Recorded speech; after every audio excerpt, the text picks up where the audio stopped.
Hi everyone, how are you today? In this video, I will explain about the simple present tense. For that, let's just start with the first material. Enjoy watching the video!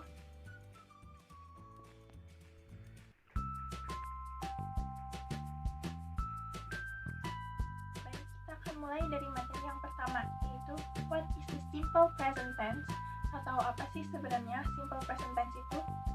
Secara pengertian atau definisi, simple present tense is a tense we use to express habitual action or general truth. Secara penjelasannya, simple present tense merupakan kata kerja yang paling sederhana dari bentuk tenses yang lainnya. Kata kerja ini digunakan untuk menjelaskan suatu kebiasaan yang terjadi secara berulang-ulang atau secara rutin yang disebut sebagai rutinitas maupun menjelaskan tentang suatu fakta atau pengetahuan umum.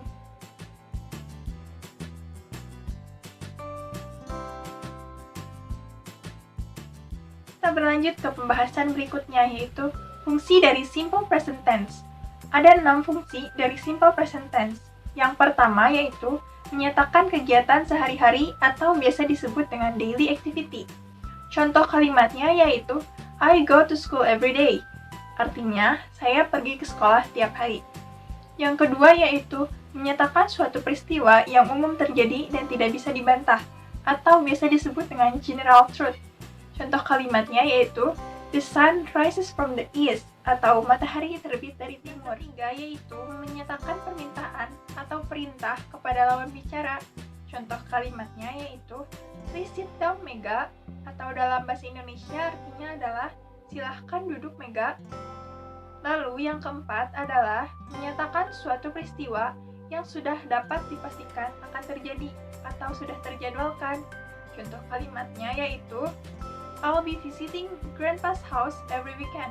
Atau dalam bahasa Indonesia, pengertiannya adalah saya akan mengunjungi rumah kakek saya setiap akhir pekan. Yang kelima yaitu menunjukkan kemampuan, sifat, maupun watak seseorang. Contoh kalimatnya adalah Lila and Lulu speak English fluently. Artinya adalah Lila dan Lulu berbicara bahasa Inggris dengan sangat lancar. Yang keenam atau yang terakhir adalah mengutip berita atau informasi. Misalnya yang terdapat pada kalimat That notice warned us not to go near the gate. Artinya, pengumuman itu mengingatkan kita untuk tidak mendekati gerbang.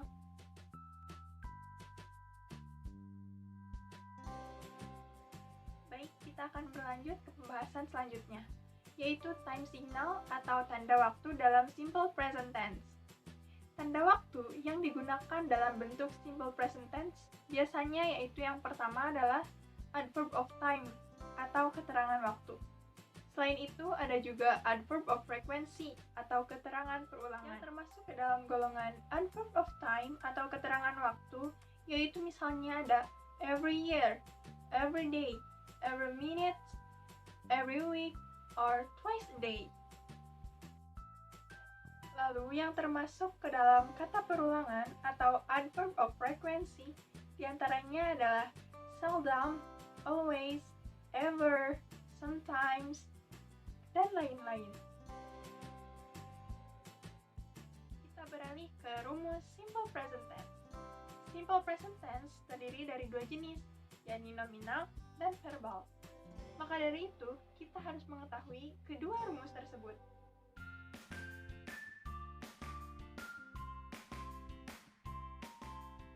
Oke, kita akan mulai dari rumus nominal atau formula nominal. Dibagi menjadi 3, yaitu positif, negatif, dan interrogatif. Rumus yang positif terdiri dari subject plus to be atau is MR plus complement. Contoh kalimatnya yaitu Bobby is a clever student. Setelah kalimat positif, ada juga kalimat negatifnya, yang rumusnya adalah subject plus to be atau is MR plus not plus complement. Contoh kalimatnya yaitu They are not a famous singers. Untuk yang terakhir di dalam formula nominal yaitu ada kalimat interrogatif atau kalimat tanya yang terdiri dari to be atau is MR plus subject plus complement plus question mark. Contoh kalimatnya yaitu, is Andy a policeman?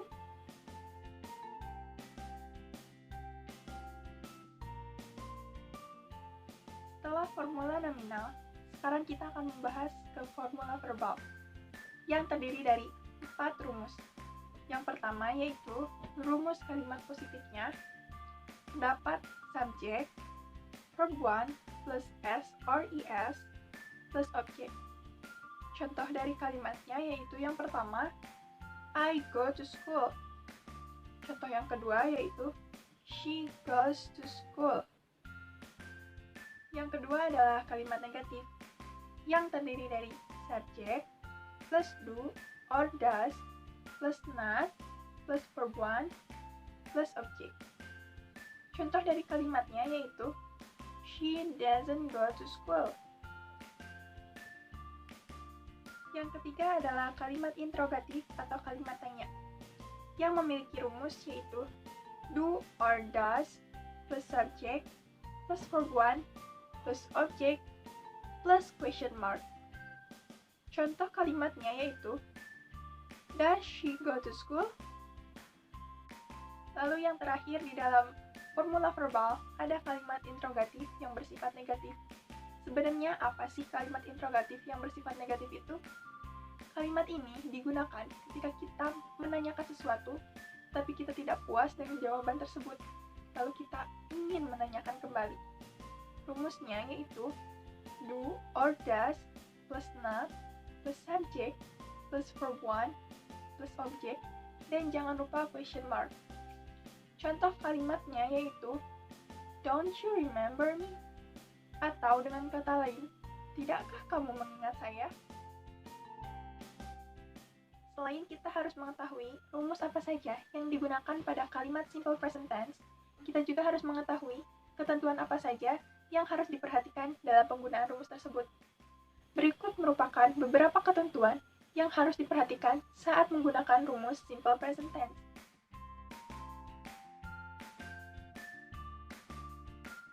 Ketentuan pertama yang harus diperhatikan yaitu subjek I, you, we, dan they tidak menggunakan akhiran s or es pada verb 1.